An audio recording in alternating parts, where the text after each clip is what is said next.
আমি যখনই কোনো কাজ করি ভালো, আমাকে সবসময় জিৎ স্যার ফোন করে জানায়। ঈদ তো বরাবরই আমি ছোটবেলা থেকেই সেলিব্রেট করি বন্ধুদের সাথে, আরো ফ্যামিলি ফ্রেন্ডসদের সাথে। তো ঈদ মানে একটা উৎসব। আমার মনে আছে ছোটবেলায় আমার জন্য ওই সেমাই বানিয়ে নিয়ে আসতো, বিরিয়ানি বানিয়ে নিয়ে আসতো আমার বন্ধুরা, তাদের বাড়িতে যেতাম। তো ওই রকম একটা ব্যাপার থাকে ছোটবেলায়। বড় হতে হতে আস্তে আস্তে বন্ধুদের সাথেই কাটানো।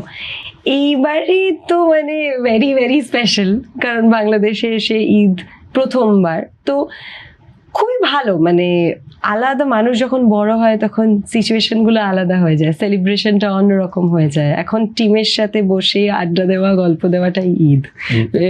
ফিল্ম রিলিজ করছে সেটাই ঈদ, বিভিন্ন জায়গায় হলে হলে যাচ্ছেন, বিভিন্ন জায়গায় সেটাই অডিয়েন্সদের সাথে কথা বলছি, তাদের সাথে সিনেমা দেখছি, সেটাই তো ঈদ। সবাই আপন করে নিচ্ছে।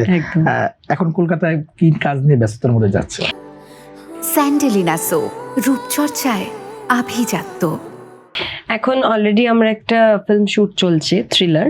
আর নেক্সট আমি একটা অন্য ফিল্ম করছি, সেটা আপাতত জানাতে পারবো না আমি, বাট খুব শীঘ্রই।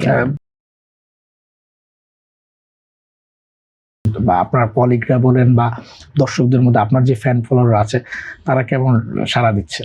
খুবই ভালো। ইনফ্যাক্ট মানে যারা আমার কলিগস আছে, যারা ফ্রেন্ডস আছে বা যারা ফ্যান্স আছে, তারা তো খুবই এক্সাইটেড, খুবই হ্যাপি। আর সবাই ফোন করে বা মেসেজ করে কংগ্রাচুলেট করছে। কালকেও আমাকে জিৎ স্যার ফোন করেছিল, দুদিন আগেও আমাকে জিৎ স্যার ফোন করে। যখন প্রথম ট্রেলার বেরোয়, জিৎ স্যার যখন ট্রেলারটা দেখে, আমি যখন পাঠিয়েছিলাম, লিখেছিল নাইস, কংগ্রাচুলেশনস, খুব ভালো লাগছে, all the best, all my best wishes.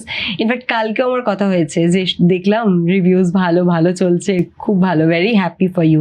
আমি যখনই কোনো কাজ করি ভালো, আমাকে সবসময় জিৎ স্যার ফোন করে জানায়। So which is very good. He is very close to me. আমি 2টো ফিল্ম করেছি স্যারের সাথে, তো আমার এরকম ডিসকাশন চলতে। আর যারা যারা ভালো চায় তারা অফকোর্স মেসেজ করে জানিয়েছে আমায়। আর ভালোবাসা ওদের থেকেও অনেকটাই, মানে দে আর অলসো ভেরি হ্যাপি।